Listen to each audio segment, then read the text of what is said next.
Good evening, race fans, and welcome back to Season 19 of the Attrition Sim Race Campus Oval Series, presented by SM Racing Products.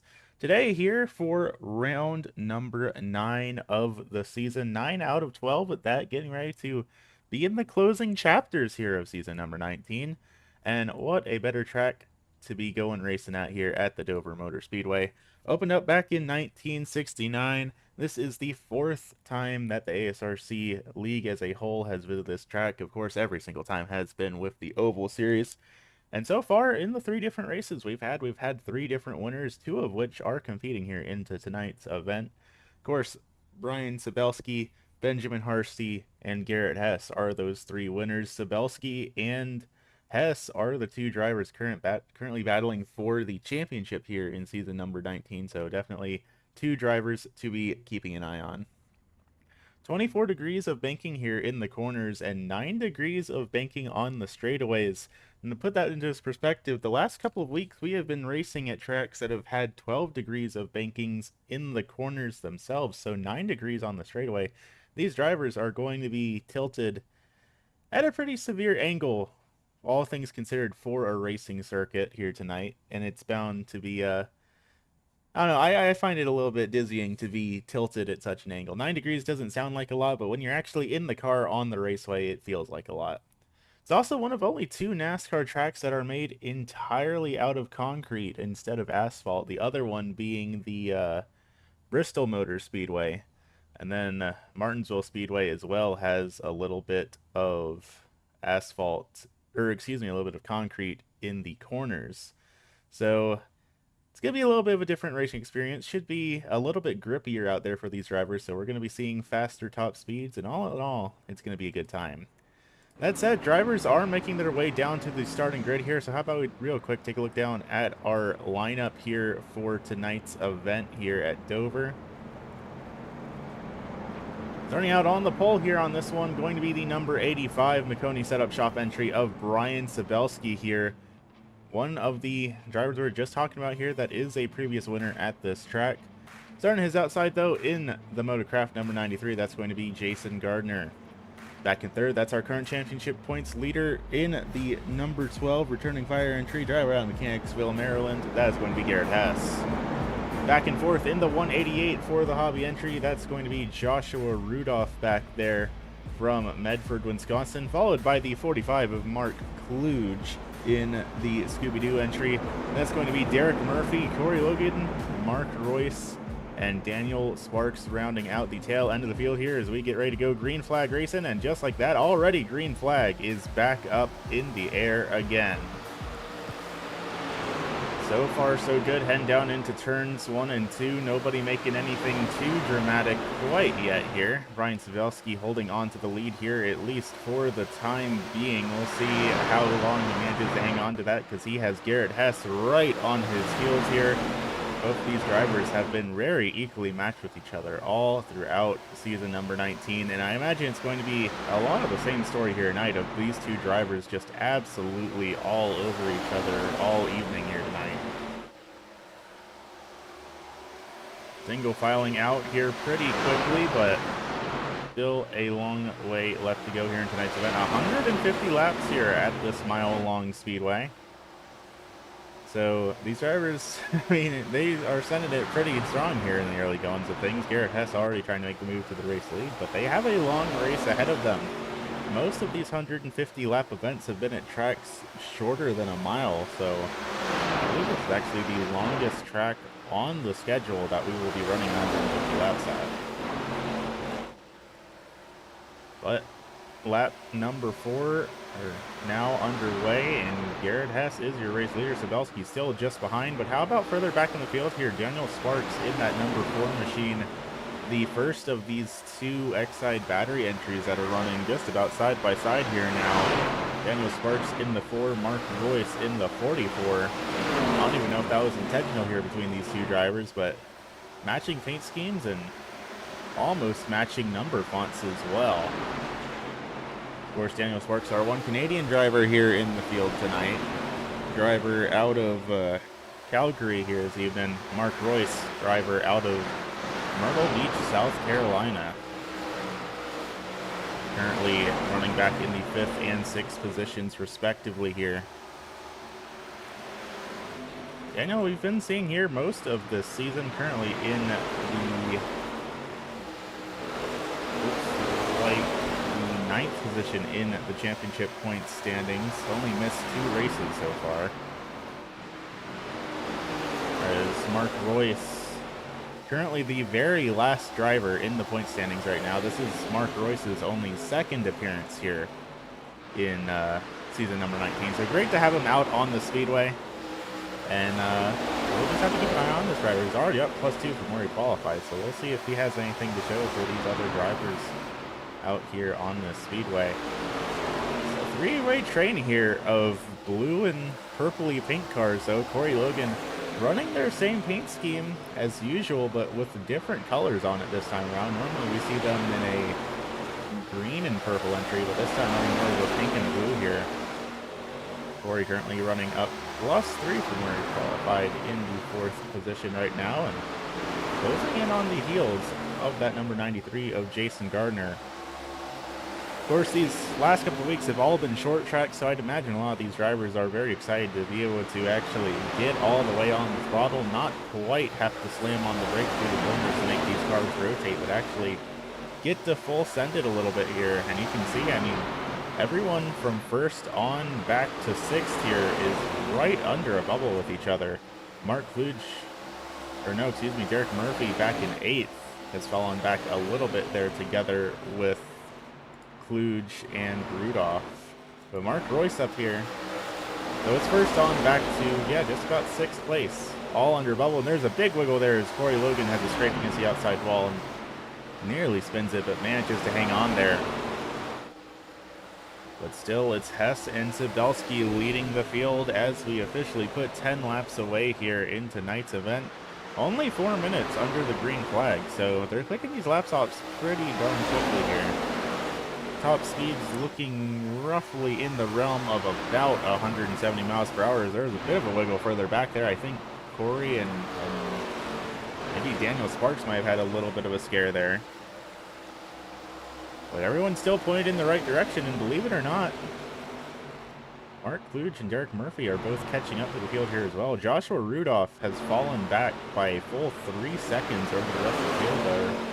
So I'm not quite sure what has happened to Rudolph, but everyone else still pretty much all right in the blanket here, hot on each other's heels. Of course, currently looking down at the battle for the 5th position as Daniel Sparks leads this group with Mark Kluge, Corey Logan, and Derek Murphy back there in 8th.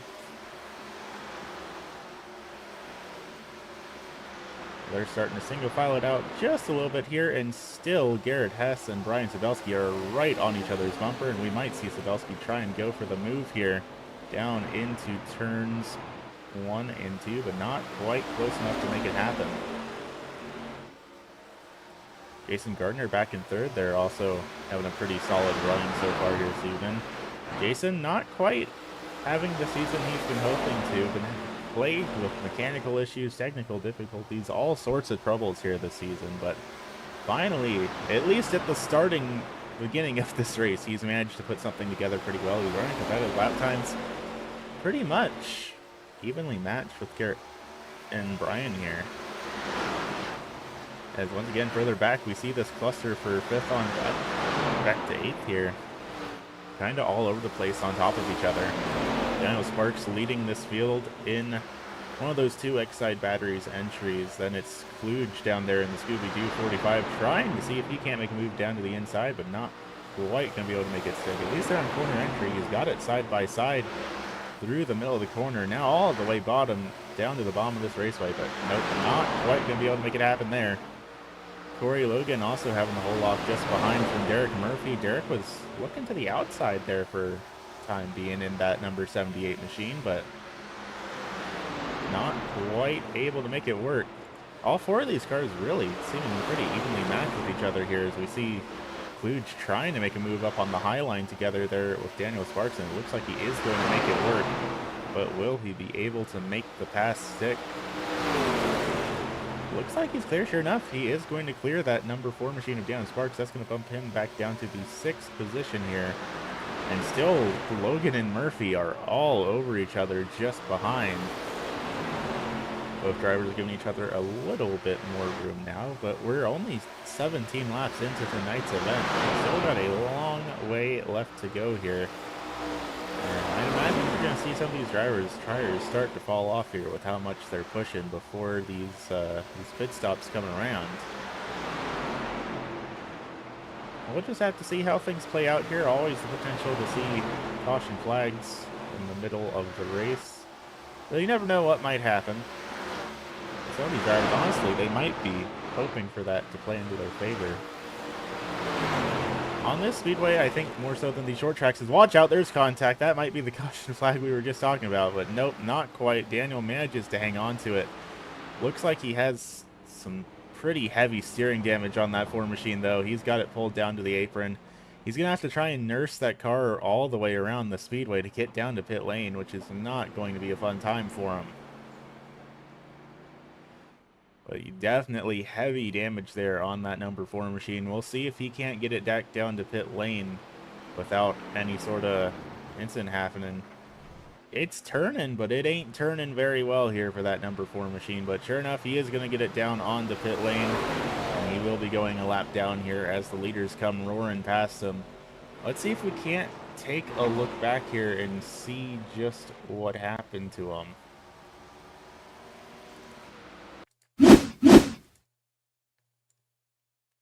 Not quite far enough back for that. Let's see if we can't jump back slightly further here. See if we can't. Well, I guess it's not going to give us any better view of that incident, but you get the general gist of it. Big slam into the outside wall, and that's going to be putting him down on pit lane for probably a pretty good while here in that number 4 machine. We have one other driver down on pit lane, and that's actually the driver in the other Excite Batteries car. So both of these matching liveries are now down on pit lane and the green flag, and I don't think these are scheduled pit stops for either of these drivers. And Derek Murphy also is, okay, not quite as far off the pace as I thought. For the moment there on the timing scoreboard, it looked like he was way off the pace here, but not quite. Looks like everything is good there for that 78 machine. Currently, the last driver running on the lead lap still. This whole group here of Rudolph, Logan, and Murphy are about 7 seconds back from any of the other drivers on the field. And that would be Mark Kluge in the 45, who is another about 7 seconds back from our race leaders. We have a 3-way battle here for 5th, and then a 3-way battle for the race lead here. Gardner still just a little bit further behind these 2 front runners, but not out of this battle by any means whatsoever. Probably trying to be a little bit more conservative than these 2 front runners in terms of managing his tires, managing the pace of the race. Still a long way left to go here in tonight's event, so I would imagine maybe not quite trying to send it here in the early goings of this one. Though I say that, and almost immediately he starts actually closing that gap back up. Has it down to about, well, about 0.3 of a second here, roughly.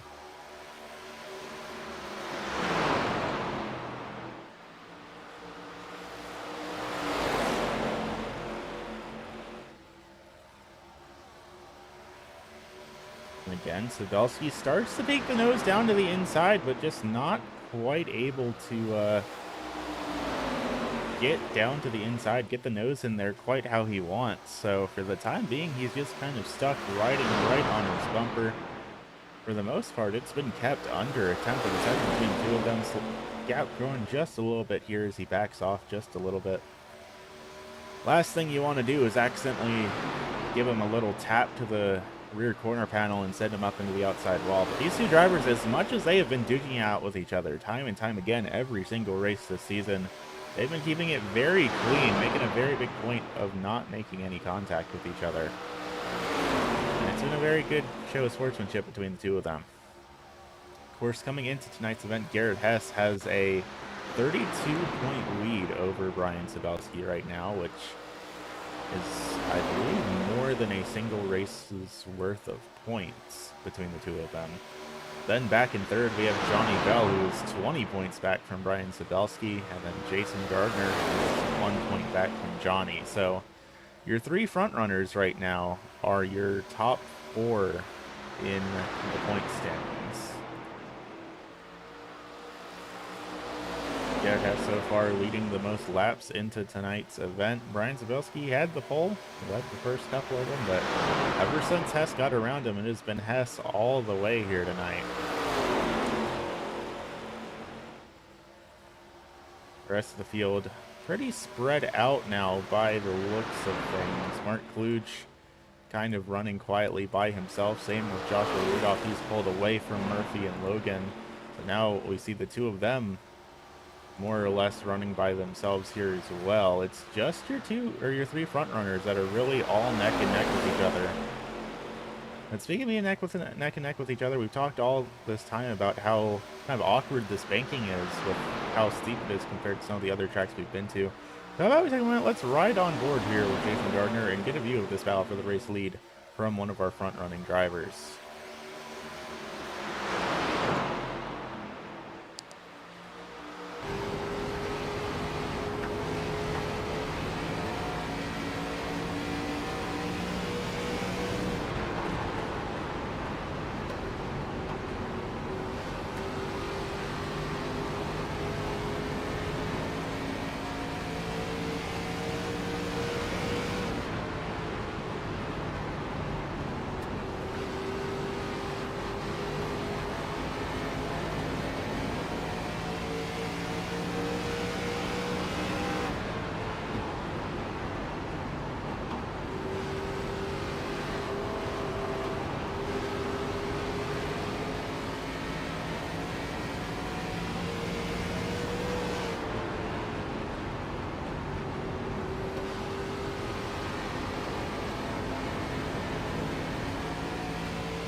40 laps now in the books, and just like that, I mean, Hess, Gardner, and Sabelski have all been so equally matched, but you saw Sabelski just the slightest little tap against the outside wall, and that pretty much completely killed his momentum, has now sent him back to the third position here. Still very much in this fight, though, just now running a little bit further back than he has been. Now this has given Jason a bit of a unique opportunity to try and battle for the race lead. Maybe even lead some laps here. I not sure if Jason has led any laps here this season. I should be able to pull that up and take a look here.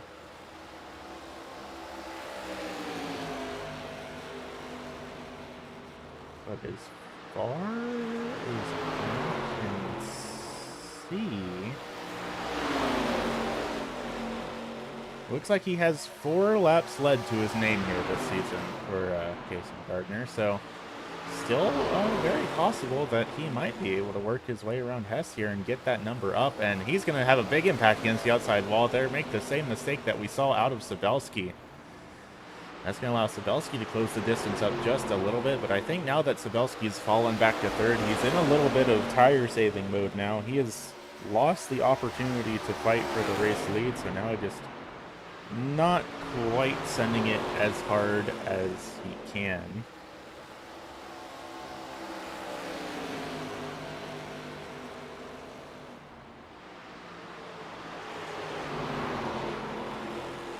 Looking around the field, though, we can pull up the track map here. Very spread out here for the most part. Besides your 3 front runners, Mark Kluge in that 45, about 8 seconds back, running a bit of a bubble by himself. Then it is the 188 of Joshua Rudolph back in 5th. And Derek Murphy in the 78 back in 6th. Then you see the 24 of Corey Logan back there is currently a couple laps down, had to come down pit lane here. It looks like Mark Kluge is coming down pit lane now in that 45 machine. Everyone else here for the time being seems to be electing to stay out. But you know what? When the gap's as big as it is, you might as well try and gamble a little bit on your strategy just to see if you can't make up some ground that way. But I think your 3 front runners here are all just going to be staying right on top of each other in terms of strategy and in terms of their overall lap times.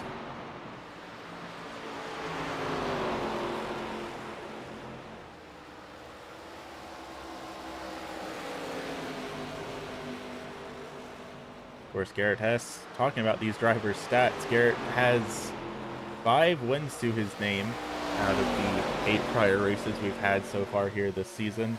He has led 553 laps here so far into the number 19.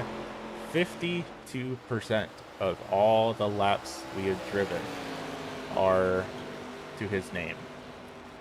So, very impressive stats here by the number 12 of Hess. Let's take a look at Sabelski too, since Sabelski is the runner-up currently here this season.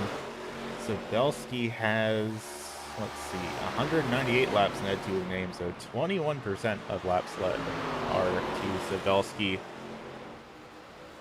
You can see why he's second in the point standings right now. Sabelski has been very fast and consistent and competitive all season long here.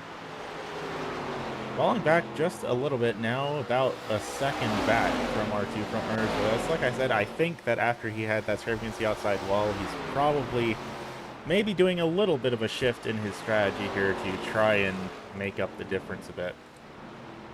And Jason coming down to pit lane, but that was a bit of a weird wiggle there. Let's really quickly take a look back, because I think Jason might have spun a little bit trying to come down. No, never mind. He's fine. I'm just hallucinating.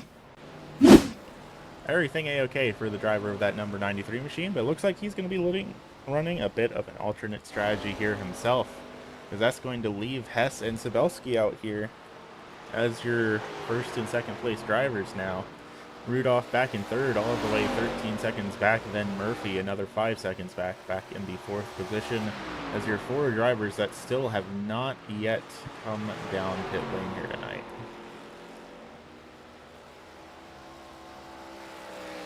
Now Brian Sabelski is going to make the call to come down here as well, so that will leave Garrett Hess still as your front runner for the time being in that 12 machine. Now the big question is, how long will Hess stay out for?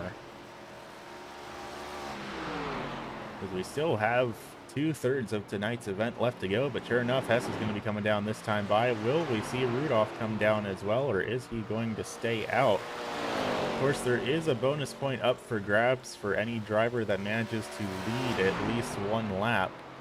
But that's going to require making up this 15-second deficit over Garrett Hess and then maintaining the race lead for another lap. It looks like he should be able to do that because Hess is still making his way down to his pit box here. Murphy also still electing to stay out as well.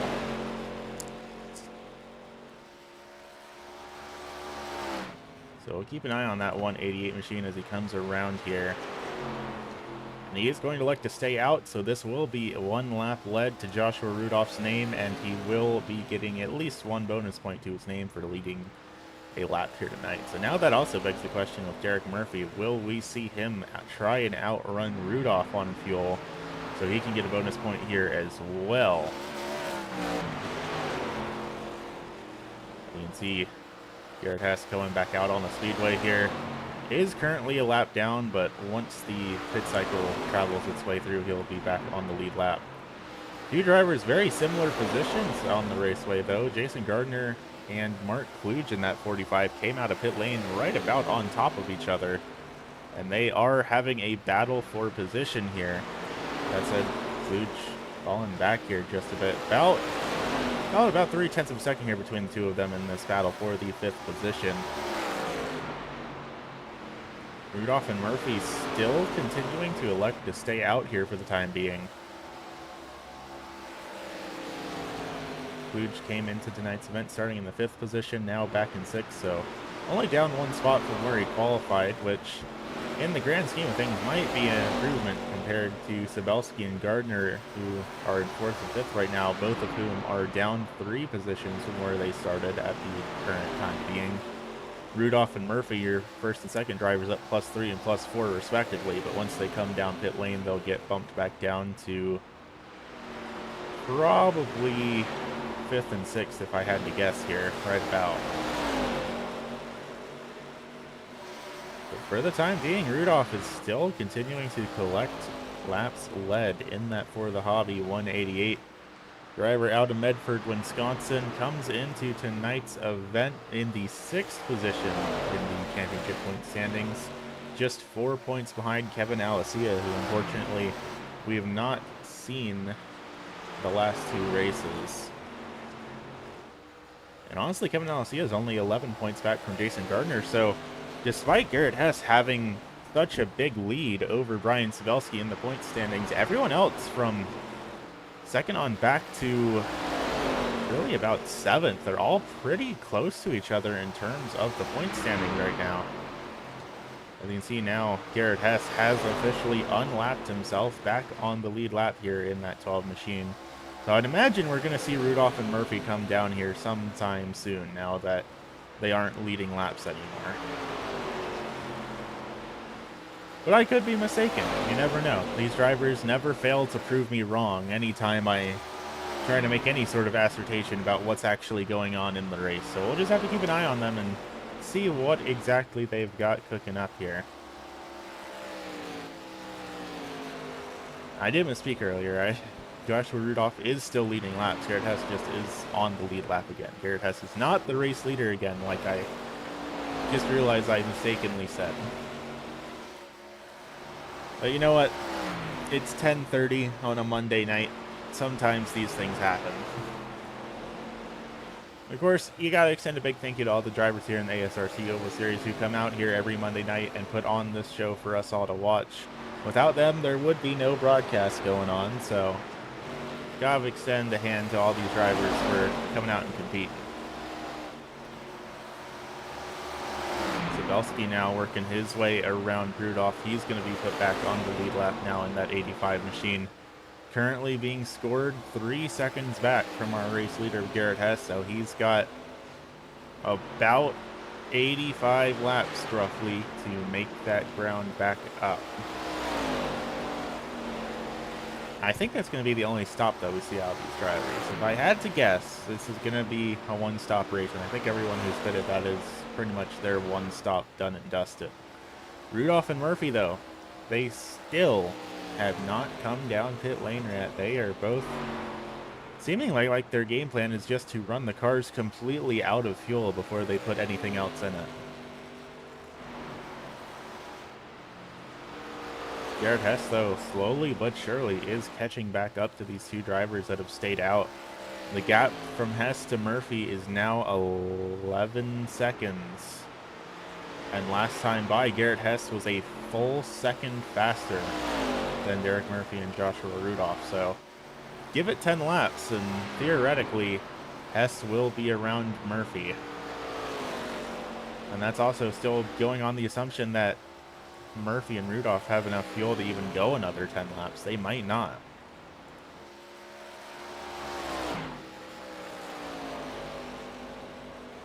For the time being, they're all just kind of running their race here. Take a look at the track map. Everyone's pretty well spread out here for the time being. Of course, currently looking down at your race leader in the For the Hobby 188 of Joshua Rudolph. We have Derek Murphy in the 78. Almost the whole speedway behind here. Basically a full straightaway and a corner behind our race leader of Joshua Rudolph. You see that 45 of Mark Kluge starting to come up here on Rudolph as well. So Kluge now trying to get unlapped as well. And that will put everyone who went laps down from the pit cycle back on the lead lap. Corey Logan, unfortunately, running here 3 laps down currently. Had a 54-second pit stop, which is very much not standard for these cars. Generally, I mean, everyone else who's pitted had stops in the realm of about 14 seconds, except for Jason Gardner, who had a 21-second pit stop. So definitely should not be having 54-second pit stops. If I had to guess, probably got some damage we didn't see or had to serve a penalty of some sort. You can see Sabelski going on by there. Currently a 4-second gap between Hess and Sabelski, so the gap has grown a little bit between these two drivers. Starting to close in on the halfway point in today's event, though. We'll see if Sabelski has anything to offer for that number 12 machine of Garrett Hess, but we still got a long way left to go here in tonight's event. And still, Rudolph and Murphy are managing to stay out here. Can't imagine they have a whole lot of fuel left in the tanks of these race cars, but we'll just have to see.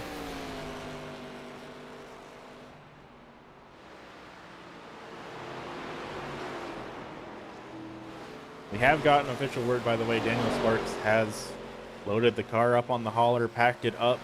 He has retired from tonight's event. Mark Royce still down on pit lane from what I can tell.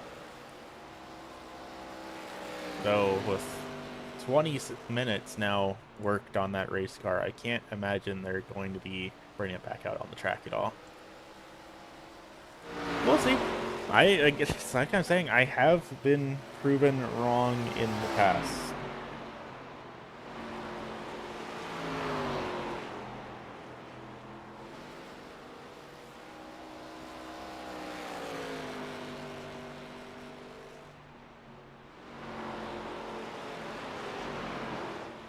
Gap starting to close a little bit here between Hess and Murphy. So Hess has managed to get around that 78 machine. Now he just has to make up another 9 seconds between himself and Joshua Rudolph. But still, the story is the same. Last time by, Hess was a full second faster than Rudolph was on his newer tires. So assuming that Rudolph even has enough fuel to go another 9 laps, we should see Hess cycle back around to the race lead right around within that time frame. Of course, there always is the big what if a caution flag were to come out, but with how spread out everyone is, I don't think that's too much of a risk, unless somebody just manages to make a big mistake, end up in the outside wall, maybe get loose off the corner. Now we see Derek Murphy coming down pit lane, so pretty much right as I thought. Once Garrett Hess got back around them, that's when they decided it's time to finally come down. So that'll bring Murphy down to pit lane for the first time here tonight. That just leaves Joshua Rudolph as the last driver that has yet to make a pit stop here. 76 laps officially completed. Still another About 74 left to go. He very much does not have the fuel to make it happen.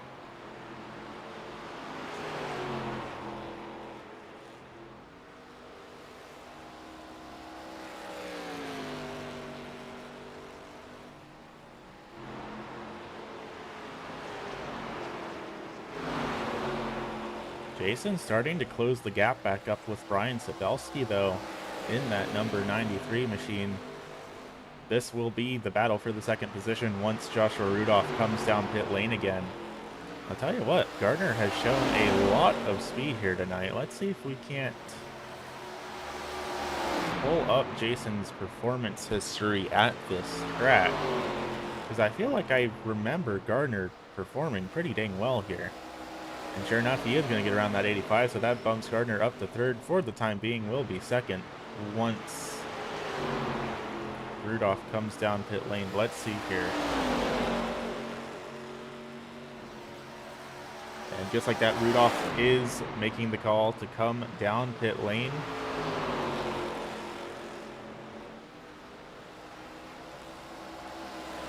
Okay, so we've got it pulled up here now. Gardner's stats here with ASRC at Dover Motor Speedway. 3 starts. He was here for all 3 previous visits. Average starting position of 4.7. Average finish of 8th. So maybe not quite as fast as I thought. He does have a pole here at this track back in the Gen 4 car in 2024.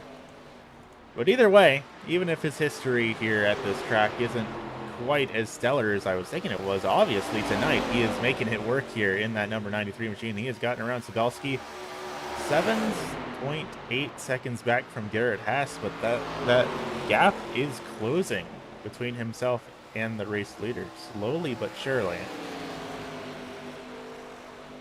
Last time by, a 24.74 for Hess, a 24.76 for Gardner, a 24.88 for Sabelski. So our 3 frontrunners are still pretty evenly matched, but Hess just had a bit more success with his pit stop here.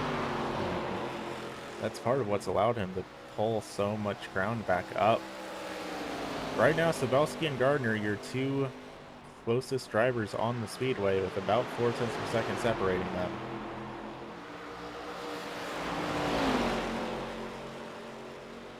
And Sabelski is not out of this battle yet. He loses a little bit of ground here through the corners, but he makes it back up going down the straightaways. And last time by, Gardner and Sabelski did have identical lap times with 24.89s. We'll see how it updates this time by. 0.99 for Gardner, 0.96 for Sabelski. So Sabelski a little bit faster that time by. Still very equally matched between the 2 of them, but for the most part, Sabelski is gaining ever so little bits here. And you can see they're running a little bit different lines from each other. Sabelski going a bit higher in the corner, getting a better run on corner exit, but it seems like he is losing a lot of his momentum through the actual corners themselves. Garrett, though, working his way through some lap traffic here, just got around the 78 of Derek Murphy. Now has to worry about the 188 of Joshua Rudolph and the CZ Robotics 24 of Corey Logan, I believe I saw up there. Sure enough. Something to keep in mind here, these drivers are not all on the same lap as each other, so these battles are not currently for position. Hess goes down to the bottom, goes around that 24 machine, and the 78 of Derek Murphy follows him through. That's now going to put Corey Logan 4 laps down in that CZ Robotics entry. Next driver ahead of them, that is the 188 for the hobby entry of Joshua Rudolph, who is the next driver on the chopping block to potentially be put 2 laps down here this evening.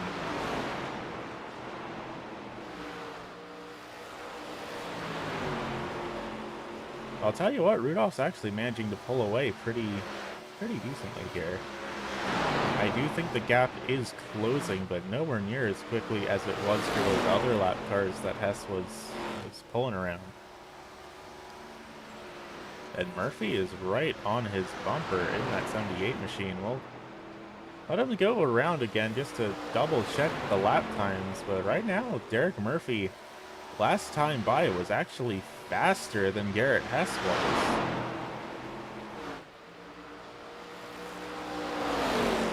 It looks like the same for Joshua Rudolph as well. Last time by actually was faster than Garrett Hess. A 25-second flat for Garrett Hess. Derek Murphy, a 24.99. Joshua Rudolph, a 24.52. And then our two drivers doing it out for position in second. A 25.11 for Gardner and a 24.94 for Sabelski. So right now, the fastest car on the track is the 188 of Joshua Rudolph. 24.48 last time by. He is setting some scorching fast lap times for kind of being in a bubble by himself. There are no other cars on the same lap as Joshua Rudolph right now, but he is still setting absolute scorchers like his life depends on it. But I understand where he's coming from. I think right now Rudolph's #1 goal is not to let Hess put him another lap down. Because should the caution flag fly, Rudolph will be put back on the lead lap. But if he goes another lap down before that caution flag comes out, then he will only be given a single lap back.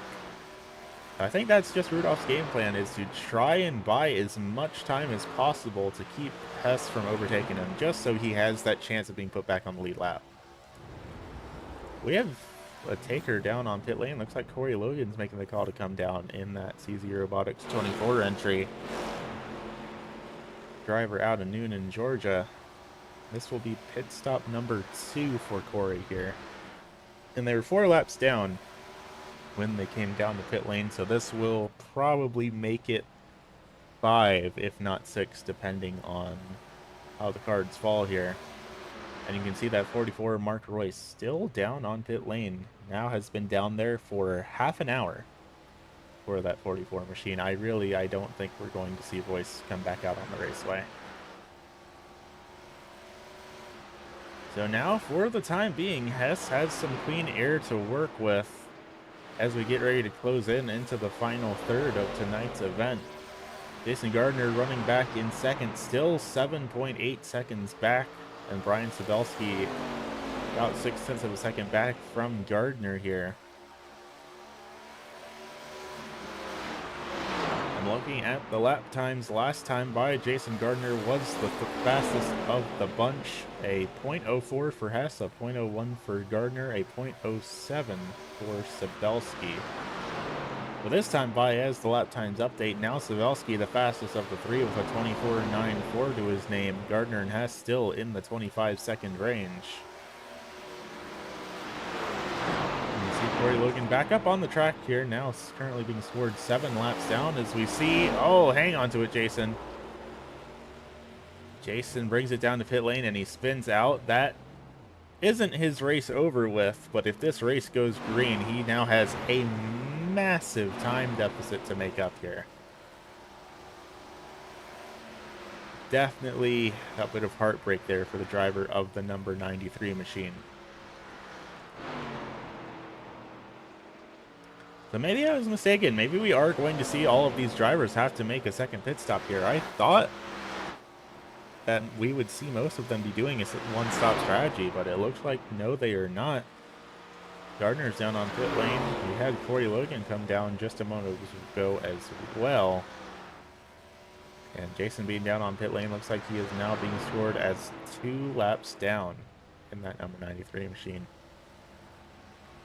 But it looks like tires and fuel is the call for the number 93 machine, so this should be his last stop. And they're not working on the car. I think we probably just saw Jason Gardner get an unsafe pit entry penalty for that spin, which means Jason's going to be stuck on pit lane for probably another about 30 seconds, if I had to guess. We see Sabelski come down now here from the second position. This will be Sabelski's second stop. Jason's still being held in his pit box. Unless, yep, sure enough, right on the dot, about 30 seconds. So that was most likely an unsafe pit entry penalty for Jason Gardner. He now comes back out on the speedway in the 6th position, 4 laps down. That is an absolute heartbreaker for the driver of that number 93 machine. Sabelski looking like he's going to be making the call for 4 tires and fuel here as well. Now we see Garrett Hess coming down in that 12 machine. So that will be your race leader down on pit lane. Mark Kluge, the only other driver on the lead lap here for the time being.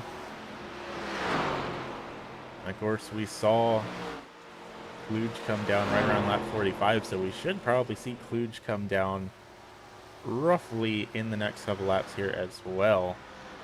He is going to be able to pick up one of those lap-led bonuses here by the looks of things. Rudolph and Murphy are the two I'm very curious about here, though, because, of course, Murphy came down on lap 75. Rudolph came down on lap number 79. They might both be good to make it to the end. I mean, they're going to have to stretch it, but it seems like they might be able to make the one-stop strategy work. As you can see, the pit stop lap time, or laps here, when each of these drivers came down to pit lane. Kluge, yep, sure enough, he's coming down here now. And now we just have Rudolph and Murphy to keep an eye on. They have stayed out another 25 laps over the rest of the field. But they might just be able to make something work here. The main concern is going to be the tire degradation and overall speed, because we saw, I mean, last time around, after Hess pitted and came back out, he was making almost a full second of a lap per lap back up on Rudolph. And already Hess is only 4 seconds back from Joshua Rudolph, so probably not quite going to be working out the same way this time around.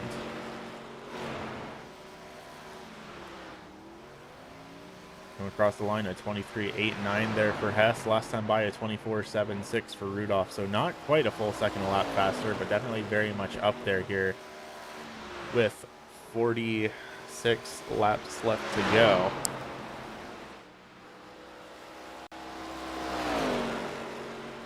Ryan Sabelski is back out on the raceway as well, but he has a lot of ground he has to make up here to catch up to that 12 machine of Garrett Hess. You can see him coming up behind Jason Gardner, but unfortunately Jason now only 2 laps down, so a little bit of an improvement there, but unless, I mean, there's always the option that we might see 3 caution flags in these next 45 laps. If we do, that'll put Kluge back on the lead lap, that'll put Gardner back on the lead lap, but I don't think it's going to happen. With how steady these drivers have kept it all night so far here tonight, and with how spread out it is, I think everyone is going to be keeping it pretty clean here for the remainder of tonight's event.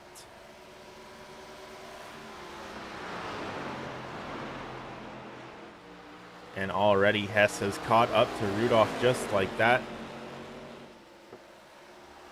And I'd imagine we might end up seeing Rudolph change his strategy up a little bit and come down once Hess overtakes them. But we might not. If he elects to stay out, he might be able to get away with a 4th place finish. Murphy will... Well, Murphy's on the same strategy with him, so maybe not. But Sabelski will definitely catch up to the 2 of them and overtake them. So I imagine it's going to be a Hess and Sabelski 1-2. If Rudolph and Murphy stay out, I could see them walking away with 3rd and 4th. As long as this race stays green without any incidents, I think if they have fuel to the end, we could see Rudolph or Murphy walking away with the final podium position here tonight. Because even if Kluge manages to... actually, Kluge is still on the same strategy as them as well, I believe. No, he's not. Okay, Kluge has come down. So, yeah, I don't think Kluge is going to be able to unlap himself and then catch up to Murphy and Rudolph just on pace. So as long as the two of them have enough fuel to make it to the end, yeah, I think they're good to go. To be walking away with top 5 finishes. But we'll see. It's like I say time and time again, these drivers always find a way to prove everything I say wrong. So we will see how these cards fall here as we get within 40 laps left to go. Derek Murphy getting passed by Sabelski. Now Sabelski 7 seconds back from Rudolph last time by 25.36 for Rudolph, 24.42 for Sabelski. So Sabelski a full second a lap faster than Rudolph. It's just a matter of catching it back on up to him. Slower than Hess, though, last time by 0.2 of a second for the 85 machine.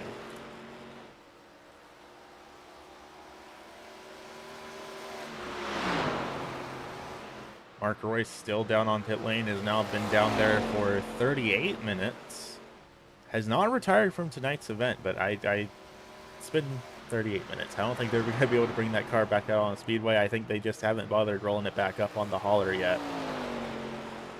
Corey Logan's still out here running, currently 5 laps down in that CZ Robotics entry. Jason Gardner 2 laps down, Mark Kluge 1 lap down. So 4 drivers still running on the lead lap here for the time being. And it's Garrett Hess leading the field. You can pull the track map back up and you can see sort of how things are spreading out around here. Garrett looking like he is working on catching up to that 24 machine with Corey Logan, so that will put Logan 6 laps down should he be able to catch up there in these next, call it about 35 laps roughly.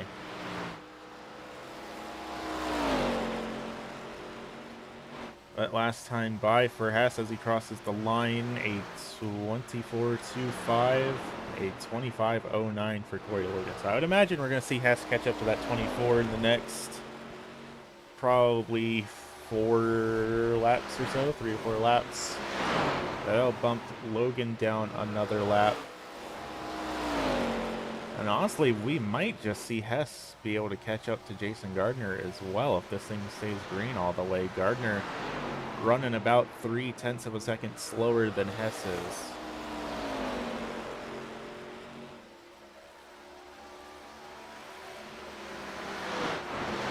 Sure enough, catching up to that lap car of Corey Logan. Corey just keeping the car up high as Hess makes the move down to the bottom. Again, not a pass-through position there as Hess continues to lead the race by a healthy nearly 9-second lead now.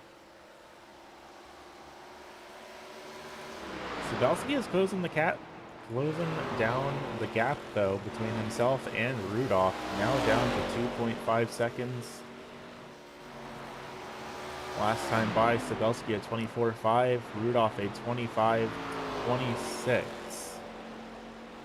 So not quite a second a lap faster here, but definitely closing that gap up pretty darn quickly as it's now down to a 2.1 second deficit between the two of them.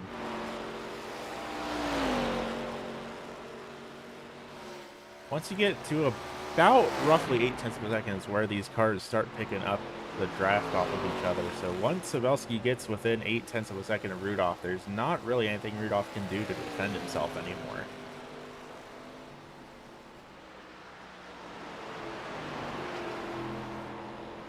Now within 30 laps left to go here at the Dover Motor Speedway, all under the green flag for these ASRC Oval Series drivers.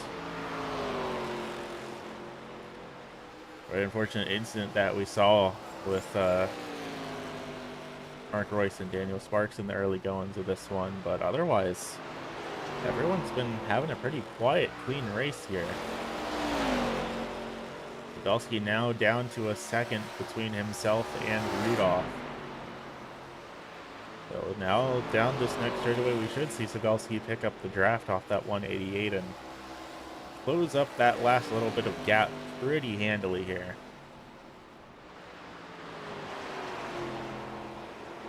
But I think we're going to see Rudolph go all the way to the end on a single stop.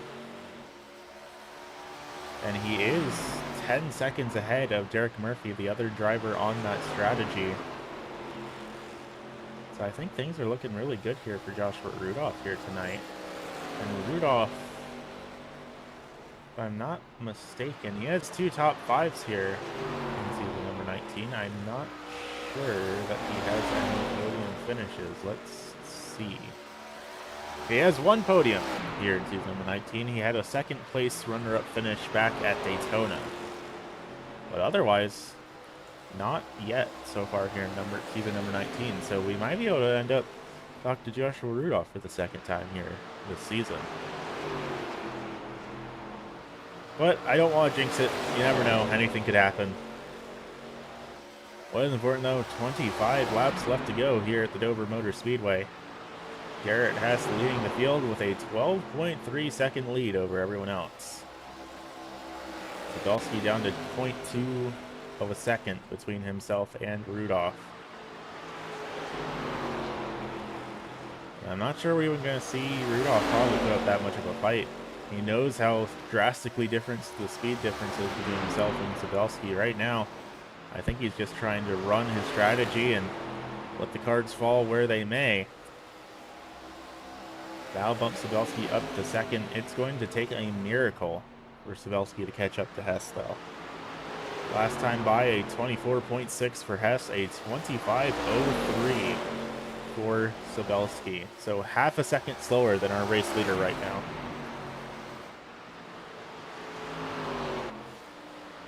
Garrett working his way around that lap traffic. The 78 of Derek Murphy putting him a lap down. That just leaves Podolsky and Rudolph as the only other drivers still on the lead lap here with 23 laps left to go. And already Rudolph has fallen to almost a full second back from Podolsky here. About 0.8 of a second between the two of them. Now make it 0.9 of a second, and sure enough, just like that, now a full second between Rudolph and Podolsky. But you have to consider there is a about 20 lap tire deficit between the two of them. That goes to show just how the tire fall off tends to work, is even just 20 laps of difference, and Rudolph is running lap times about 4 to 5 tenths of a second slower than Podolsky is each time by. But it's Garrett Hess leading the field here with 20 laps left to go. Up +2 from where he qualified. Podolsky, your pole sitter, back in 2nd. Down -1 from where he started. Rudolph's up +1 from where he started, and Derek Murphy back and forth as well, up +2 from where he qualified. Mark Kluge in 5th, running where he started. Jason Gardner having the roughest night of the evening out of these drivers. He's down -4 from where he started things off here. Then Corey Logan back in 7th, Mark Royce back in 8th, and Daniel Sparks back in 9th, all in the same positions that they all started in. So obviously, you want to go up. You want to finish ahead of as many people as you can, but I think in the grand scheme of things, it's probably, in my mind, a little bit more rewarding to, at the very least, finish where you started than finish worse than where you started. At least in my mind, that's how it works.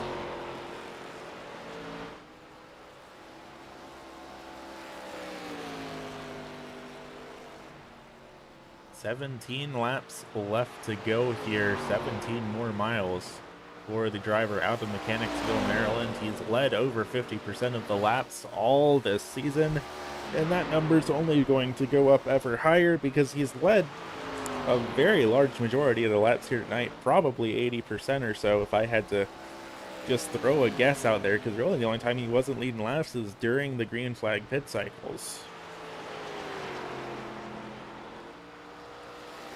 But the driver of that tow machine, he has put on a show here tonight. He will continue to build his points lead should he take home this checkered flag, and that will be win number 6 so far for Garrett Hess out of 9 races so far here this season. And only 3 races left to go after this. After tonight's event, next week, going to be heading over to the Bull Ring, actually. The Bull Ring at Las Vegas next week. That is a very, very tiny track. I think the smallest track that these drivers will be going on here this season. So that one will be quite the show to watch. Everyone will be under a blanket with each other because this track is just so incredibly tiny. After that, kick off September, they head to the USA International Speedway. A little bit of an in-between. Not quite as big here as it is at Dover, but a little bit bigger. And then we crown our champion at the Phoenix Raceway, which is another mile-long track like this one. That's crazy thing. I mean, it feels like the season just started, and we still have a long, or we really don't have a long way left to go here in this season. It's already almost over. We did get some word from the driver of the number 44 machine with what made him come down pit lane now 50 minutes ago for that 44 machine. He was competing in VR, and his headset battery died. So that is why we have Mark Royce out of tonight's event, unfortunately. Gonna be bringing it home in the 8th position, being scored 130 laps down, roughly, once we get to the end of tonight's event. We do have a little bit of a battle developing on the speedway, though.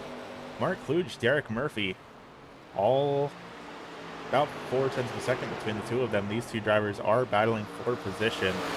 They are battling for the lucky dog spot.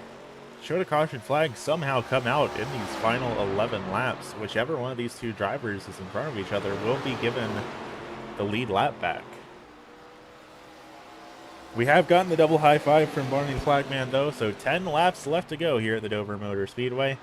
We'll see what these two drivers are able to do, because they seem pretty evenly matched. Kluge just closed up the gap just a little bit. Looks like he was about 0.2 of a second faster last time by, and sure enough, he's just going to make the dive down to the inside, going down in turns 3 and 4 here. Not quite able to clear Murphy yet. When Murphy goes up high, drifts up into the outside wall. That's going to move Kluge up to the 4th position. So Kluge now up +1 from where he started off tonight's event, but still 13 seconds behind Joshua Rudolph here. I don't think he's going to be able to make that up without the caution flag flying.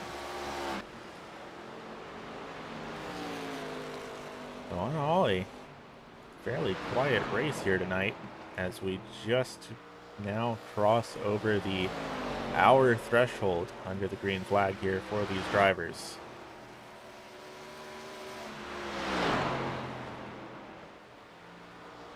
Going to be 7 to go as Garrett Hess crosses the line this time by 7 more miles of competition before he's able to take home checkered flag number 6 here this season. Tell you what, it has been a very solid run for him here tonight. Not really any mistakes whatsoever.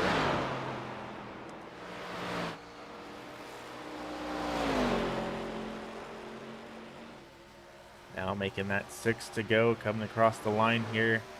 15-second lead nearly over Brian Sabelski, nearly 20-second lead over Rudolph as the only other driver on the lead lap. And we see him once again starting to close in on that CZ Robotics 24 of Corey Logan, so that will bump Corey down, being 7 laps down here.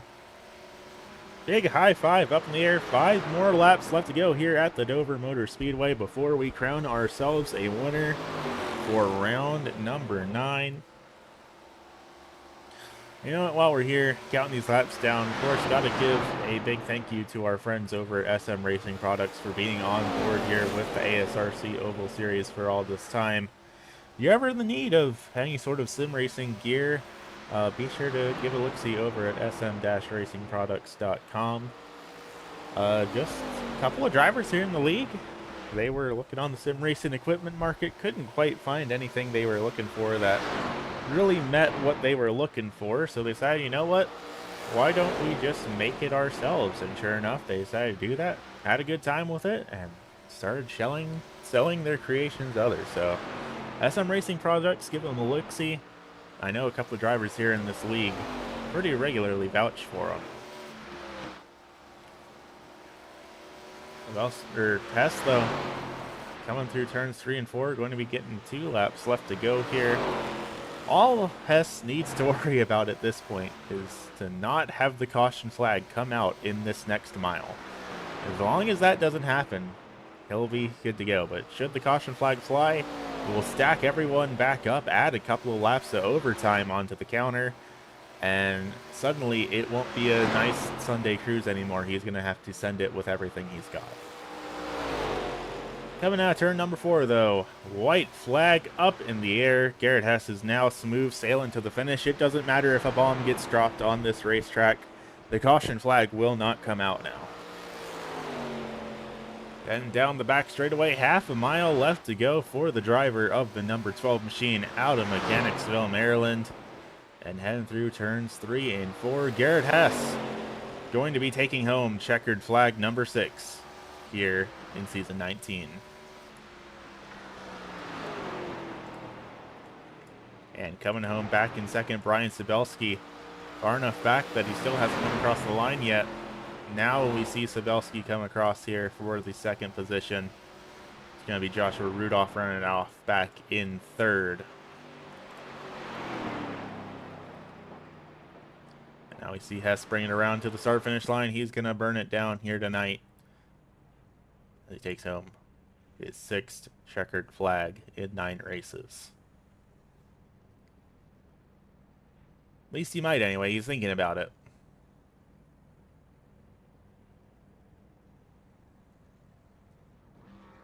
There we go. Garrett Hess taking home the race win here at the Dover Motor Speedway.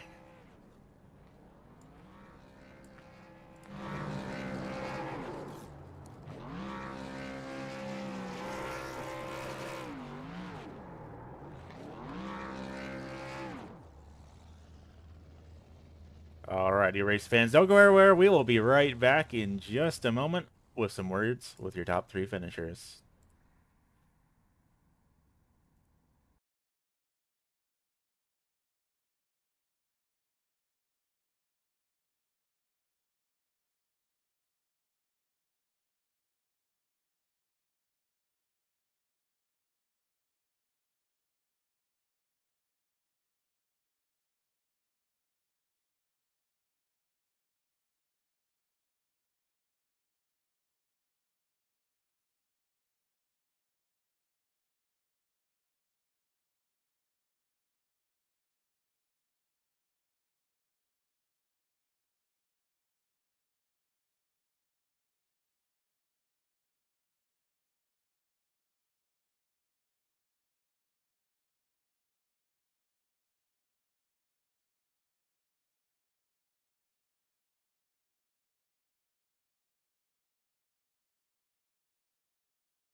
Alrighty, race fans, welcome back. 150 laps of competition here at the Dover Motor Speedway now in the books. And it's going to be none other than Mr. Garrett has taken home checkered flag number 6. Garrett, how are you feeling here tonight? I'm feeling pretty good. I ran an almost perfect race with the exception of me frying my tires a little bit through those runs, but that's what you have to do to make up time to people on alternate strategies. Yeah, you say frying your tires a little bit, but you came home taking the checkered flag with a 15-second lead, so it seems like it wasn't too big of a deal for you out there. I mean, yeah, but at the same time, Brian and Jason got damage midway through the race, which affected their handling. And Dover's a track where if you're headed towards the wall, you have to really slow down and back off to not hit it. And once you hit the wall, it can kill your race. So I just made sure on corner exit, especially on turn 2, just to play it very safe. That's why I wouldn't pull out to a huge distance in the lead, because I was just focused on trying to stay as far away from that wall, because it really comes out to bite you. And if you push it just 1% too much, it can kill your race. Fair enough. It definitely seemed like we had some pretty big impacts against the outside wall for some of these drivers here tonight, so definitely makes sense that it caused some issues for them. Of course, next week, we're probably going to be seeing everyone have a couple of scrapes against the wall because we're heading over to the shortest track on the schedule with the bull ring. How are you feeling about that? I've done almost no laps at the bullring. I think the last time I've done anything with the bullring was a couple years ago in the super late model. So it's gonna be basically a new track to me, but I'm sure I could learn it pretty quickly. But I think it's gonna be a very interesting race, and I hope that a good amount of people come to it, because I think it'd be lots of fun. And sure enough, you've now furthered your points lead even further over Sabelski here. So, with only 3 races left to go, is it just a matter of trying to collect as many checkered flags as you can for bragging rights for you? I don't know. I still have to be on my toes, because one bad race can really alter things. So I still have to stay on my toes. I'm not gonna parade around just yet, but I have a good feeling, especially with this win now, that I have a real good shot of getting the championship. So I'm looking forward to the end of the season. I don't know about next season, because I'm not that great with the 87 cars. Those things, like I said in my last interview, drive like wet bars of soap. So I think we'll definitely have a very interesting season next season, but looking forward to finish up this season strong. For sure, still got a whole lot left to be looking forward to. But for now, Mr. Hess, you got checkered flag number 6, so the microphone is all yours. Who you want to thank for making it happen? Yeah, I want to thank everyone at Team Watson Race, and great group of guys over there. If you want subs for pretty much any iRacing car, Team Watson Racing Setups.com. I want to thank Livewire, great speed thrash metal brand from Australia. Listen to their latest compilation, Returning Fire. Want to thank you and Jason for putting on the show and putting this on YouTube, so I can watch it when I don't have anything better to do. And I want to thank my brother for giving me something to wake up towards in the morning, playing Battlefield 6 with me when it was on open beta. Good deal. Well, thank you for coming out here tonight. Congratulations on the win, and I look forward to seeing you next week in Las Vegas. Yes, sir. I'll see you then. And finishing back here in position number 2, Mr. Brian Sabelski. 15 seconds back, but also one of the only drivers still left on the lead lap, so that's still something to celebrate. Brian, how are you feeling here tonight? Weird. I do have to say I did chuckle at Garrett's description of the 87s as driving like soap. I think is what he said. I can't remember, but I've never heard it described like that before, and yet I instantly understand what he's talking about. They are kind of like that. Yeah, just a little bummed that I wasn't really able to keep up. It was consistently every time I go out and run a lap, I'd be a tenth behind, I'd be a tenth behind, I'd be a tenth behind, and obviously those things add up. But I was just never really able to I don't know what it was, but I was just never really able to, stick close enough behind to be able to do something. This is not an easy track to pass at either. So even if you do that, even if you get the position to pass, it just is not really easy to do. It's nearly narrow track, and unlike a lot of other places, like the narrowness at a lot of other places, it's just on the racing line in the middle of the corner, and here it's in and out. It's a lot like Darlington actually in that way, where it's a really narrow going in, really narrow going out, and so it just becomes difficult to get by people. Yeah, and I saw you and Jason both were pretty evenly paced all throughout tonight's race, and both of you had pretty hard impacts against the outside wall coming out of turn number 4. Do you think that the story would have been too much different here if you both had managed to keep from getting that damage? Yes and no. Certainly, probably would be better to not have to deal with that, but I also don't know that it really mattered that much. I think tires just tire wear was probably even more so like the big important thing here, and I think I was probably pushing a little too much on that right front compared to Garrett and Jason. So I don't know super how much that would have mattered. Certainly doesn't help, and last run it didn't feel too bad last run, even though I wore the tires down more in the last run than I did any other time. But I was still like driving really well going through the corners. It felt really weird in that regard. But yeah, I don't know how much it would have mattered. Fair enough. Still managing to walk away with another podium finish, so pulling your gap further ahead from the entire rest of the field in the point standings. Next week, I think everyone's going to be getting a little bit more acquainted with that outside wall because we're heading to the smallest track on the schedule with the bull ring. How are you feeling about heading over there? Pretty good. I like those smaller tracks. I feel like I always do really well there. So I should have another good top 2, top 3 finish next week. And I think pit strategy was also a huge part of it. There was a lot of debate early on about is it going to be 1 or 2 stops, and 2 stop 1, just with the tire difference, I think was the big thing tonight. Just having the fresher tires there, and when you're running 1 stop, you have to try and save a lot more and slow your pace down, and that that kind of becomes a big issue because you don't really want to back off the pace too much here.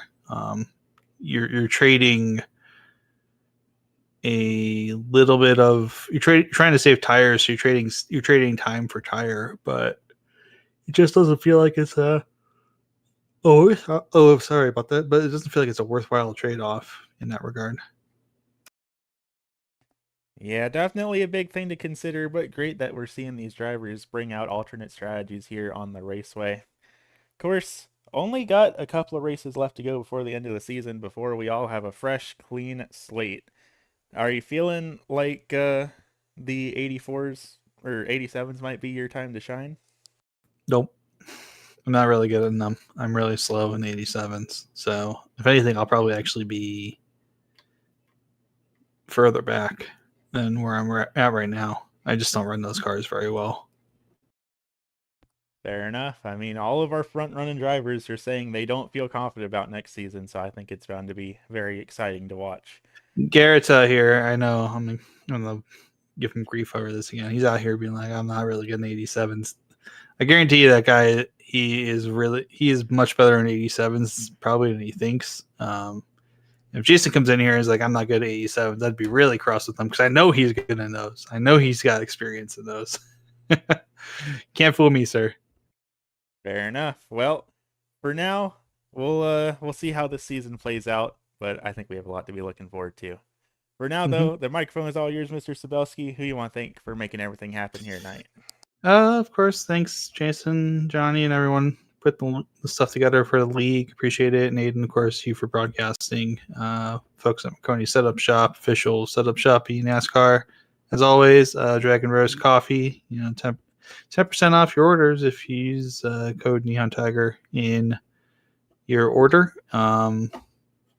SM Racing Products for doing their wonderful thing. Love their button boxes. Thanks for sponsoring the series and all that. Always glad to have you around.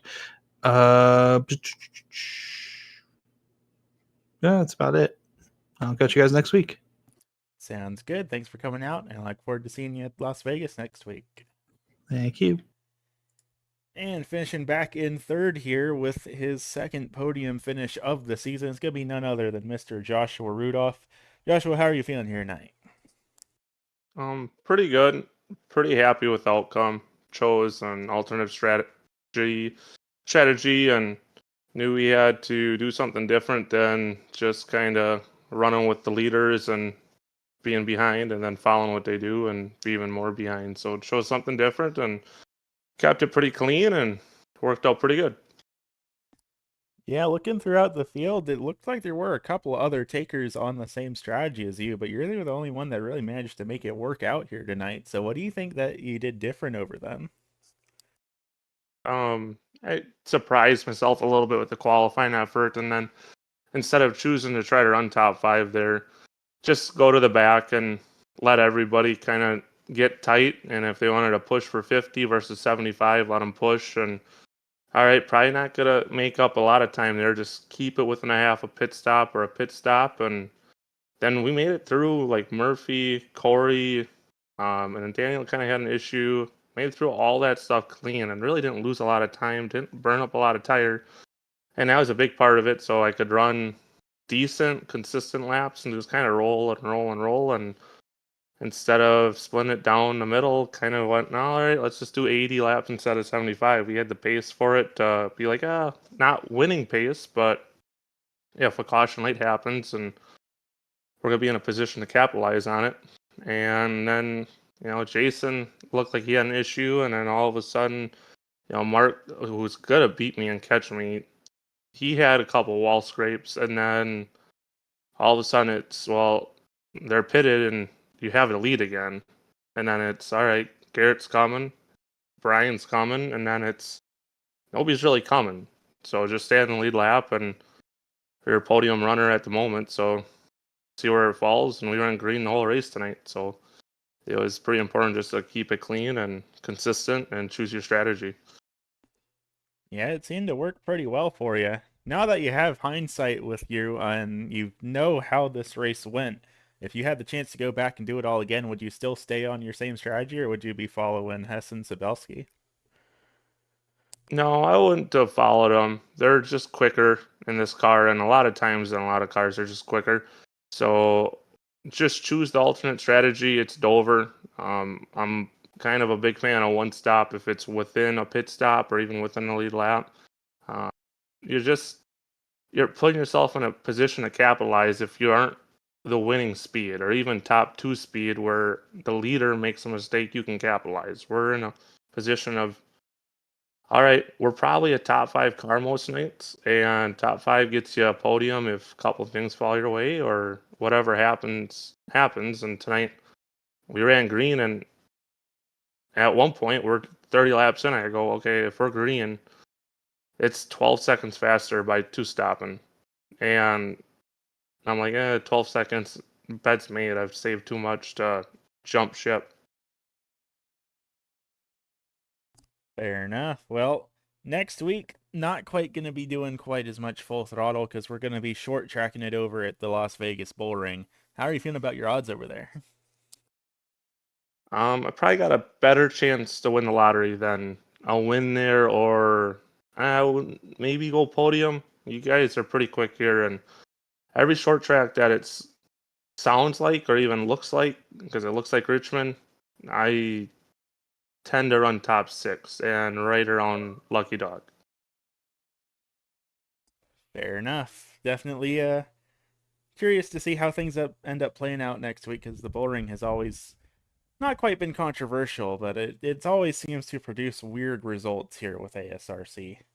Of course, next season, though, going to be throwing away the ARCA cars and switching over to the 87 Legends. How do you feel about your odds in those?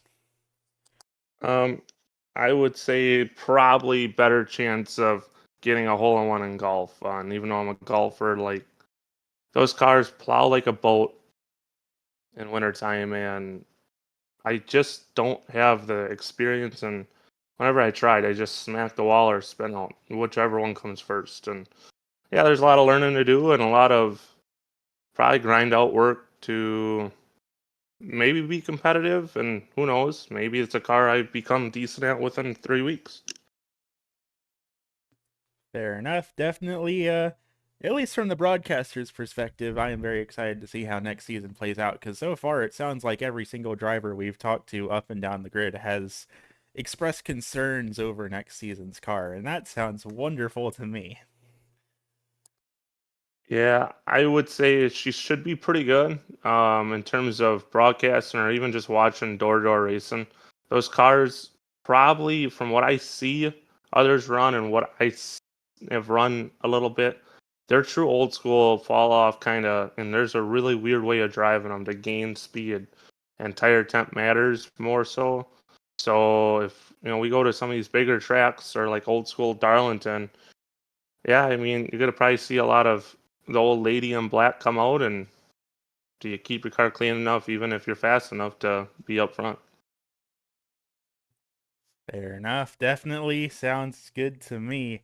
For now, though, I won't keep you here all night. You've got a podium finish to go and celebrate. So for now, the microphone is all yours. Who you want to thank for making it happen here? I gotta thank the sponsors. It's been kind of a rough couple seasons. Haven't really been able to capitalize on some of the runs and either get into that old first victory lane here with you guys or a couple more podiums. So thanks to For the Hobby. Um, Thanks to Joe Getty Plastics. They've been with me since day one here on iRacing. And thanks for Rowdy Energy to give the energy throughout the day.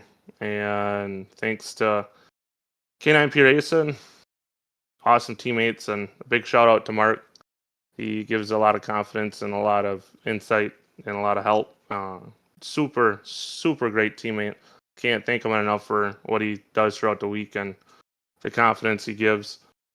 And then I got to thank you for broadcasting, showing everybody how well we do or don't do our door-to-door racing, our mistakes, and you guys for putting this league together. Jason, Brian, and Val, I think, are the admins. If I'm missing others, thank you guys too. And thanks to everybody showing up and running. We got a really solid 10 guys here, that 10, 15 that show up and pretty clean. So thanks to all of them. And if I missed the supporters out there, thanks to you guys for watching or voting or supporting in any way you do, listening or helping our insights. Good deal. Thank you for coming out here tonight. Congratulations on the podium finish, and I look forward to seeing you next week at the bull ring. Thank you. So you heard it here first, race fans. Your top three finishers here tonight: Garrett Hess, Brian Sabelski, and Joshua Rudolph. But of course, those weren't your only three drivers here in tonight's event. So how about we take a quick look down at our unofficial race results as they stand here. Of course, there is always the opportunity for post-race penalties, but I don't think we've issued one in probably over a year. So for all intents and purposes, these are basically the official race results. But we have Hess, Sabelski, and Rudolph, your top three drivers we just got some words with. Then back and forth in the 45 machine, that's going to be Mark Kluge with the unsponsored 78 of Derek Murphy, rounding out your top five here tonight. Then back in six, we have the number 93 driver of Jason Gardner, followed by the CZ Robotics 24 of Corey Logan back in seventh. Then back in eighth in the 44, we have Mark Royce with the 4 machine of Daniel Sparks, rounding out the tail end of the field. That said, that's just about all we've got here tonight from the Dover Motor Speedway. Another 150 laps of racing competition in the books. Next week, we head on over to the Las Vegas Bull Ring for 150 laps of short track in action. Then after that, USA International Speedway on September 1st before we crown our champion for season number 19 at the Phoenix Raceway on September 8th. For now, though, thank you all for tuning in here tonight, and I look forward to seeing you all next time.